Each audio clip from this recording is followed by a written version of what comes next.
आखिरकार यूपी पंचायत चुनाव पर लगी मुहर। सीएम योगी ने फाइनल की चुनाव की तारीख।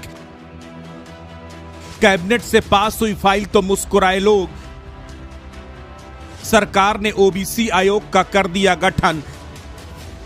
सच साबित हुई ओम प्रकाश राजभर की बात। बंगाल असम के बाद अब यूपी में चुनावी धूमधड़ाका गर्दा उड़ाएगा। विधानसभा से ठीक पहले सूबे में बड़ा सियासी सेमीफाइनल मुकाबला खेला जाएगा, जिसको लेकर राजनीतिक दलों के नेता अपने अपने महारथियों के साथ मैदान पर उतर चुके हैं। एक दूसरे को चित्त करने के लिए अभी से दांव पेच आजमा रहे हैं। गांव में भी चहलकदमी बढ़ गई है। टोले और गलियों में अब की बार गांव में राजकुमार की बनेगी सरकार के पोस्टर लग गए।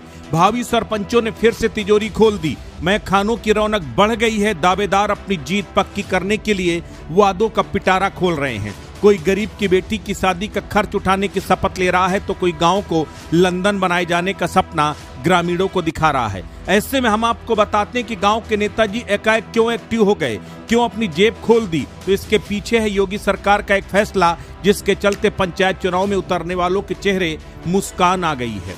यूपी में ऐसी कहावत है कि जिस दल ने पंचायत चुनाव पर कब्जा किया, उसे ही लखनऊ की सत्ता मिलती है। पंचायत चुनाव पर हर दल की नजर रहती है। पिछले एक साल से पंचायत चुनाव को लेकर सरगर्मियां तेज थीं। दावेदार एक्टिव थे, चौपालें सज रही थीं, वादों की पोटरी भी खोल रही थी, लेकिन चुनाव को लेकर सरकार खामोश थी। ऐसे में अब गांव की सरकार को लेकर योगी सरकार की तरफ से बड़ा कदम उठाया गया है। पंचायत चुनाव के लिए सबसे बड़ी बाधा को दूर करने के लिए योगी सरकार ने सोमवार को बड़ा दांव चला। मुख्यमंत्री योगी आदित्यनाथ की अध्यक्षता में कैबिनेट की बैठक में समर्पित ओबीसी आयोग गठन को मंजूरी दे दी है। सरकार के इस फैसले के बाद यूपी पंचायत चुनाव की राह में सबसे बड़ा अड़चन खत्म हो गई है। दरअसल यूपी में ओबीसी आयोग का कार्यकाल अक्टूबर 2025 में समाप्त हो गया था, जिसे योगी सरकार ने अक्टूबर 2026 तक के लिए बढ़ा दिया था, लेकिन कानूनी रूप से उसके पास समर्पित आयोग के अधिकार नहीं है। ओबीसी आयोग अपने 3 साल के मूल कार्यकाल के रहते हुए आरक्षण का सर्वे कर सकता है।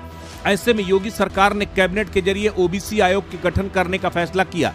ओबीसी आयोग के गठन के साथ ही आरक्षण की प्रक्रिया शुरू हो सकेगी। अब नया समर्पित ओबीसी आयोग उत्तर प्रदेश में पिछड़ों का रैपिड सर्वे करेगा। इस सर्वे के जरिए पिछड़ों की वास्तविक आबादी का पता लगाया जाएगा। उसी के अनुसार सीटों का आरक्षण लागू होगा। उसके बाद पंचायत चुनाव हो सकेंगे। जानकार बताते हैं कि उत्तर प्रदेश में ग्राम प्रधान, बीडीसी और जिला पंचायत सदस्य के चुनाव तय समय पर अप्रैल मई में हो जाने चाहिए थे, लेकिन पंचायत चुनाव के लिए आरक्षण प्रक्रिया शुरू नहीं हो सकी। इसकी वजह से यूपी में समर्पित ओबीसी आयोग का न होना था, लेकिन योगी सरकार ने कैबिनेट के जरिए ओबीसी आयोग गठन को मंजूरी दे दी है। सरकार ने निर्णय हाई कोर्ट द्वारा पारित आदेशों के अनुपालन में लिया है।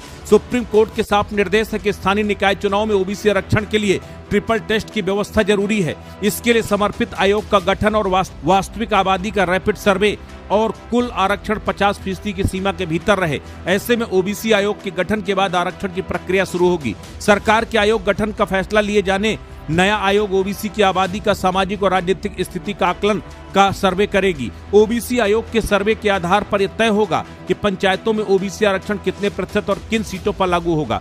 ओबीसी के लिए 27% आरक्षण पहले से निर्धारित है। आयोग की अंतिम रिपोर्ट के बाद आरक्षण संबंधी अधिसूचना जारी होगी। उसके बाद आरक्षण को लेकर किसी तरह का कोई सवाल नहीं खड़े हो, इस और कानूनी पेच का मामला नहीं फंसा, तो फिर पंचायत चुनाव हो सकेंगे। यह प्रक्रिया पूरे होने के बाद चुनाव आयोग पंचायत चुनाव की तारीखों का ऐलान करेगा। इस प्रक्रिया में तकरीबन 5 से 7 महीने का समय लग सकता है। ऐसे में यूपी में पंचायत चुनाव अक्टूबर-नवंबर तक कराए जा सकते हैं। अगर आरक्षण की बात की जाए तो इसकी अलग प्रक्रिया है। उत्तर प्रदेश के ग्रामीण निकायों में आरक्षण का निर्धारण निम्नलिखित अधिनियमों और नियमों के तहत किया जा रहा है। उत्तर प्रदेश पंचायती राज अधिनियम के तहत त्रिस्तरीय पंचायतों में चक्रानुक्रम व्यवस्था के अनुसार अनुसूचित जातियों, जनजातियों, पिछड़े वर्गों के लिए स्थानों और पदों के आरक्षण किए जाते हैं। उत्तर प्रदेश में आरक्षण की ग्राम पंचायत सदस्य से लेकर प्रधान, बीडीसी और जिला पंचायत सदस्य के स्तर तक होता है। इसके अलावा महिलाओं के लिए 33% आरक्षण होता है, जो सभी अलग अलग श्रेणी में होता है। पंचायत चुनाव में आरक्षण प्रक्रिया का अपना नियम है। इसके तहत ही आरक्षण दिया जाता है। एससी, एसटी और ओबीसी के लिए आरक्षित पदों की संख्या का अनुपात होता है, लेकिन 50% से ज्यादा नहीं। कुल पदों की संख्या से होगा, जो इन वर्गों की जनसंख्या का अनुपात राज्य की कुल जनसंख्या से है।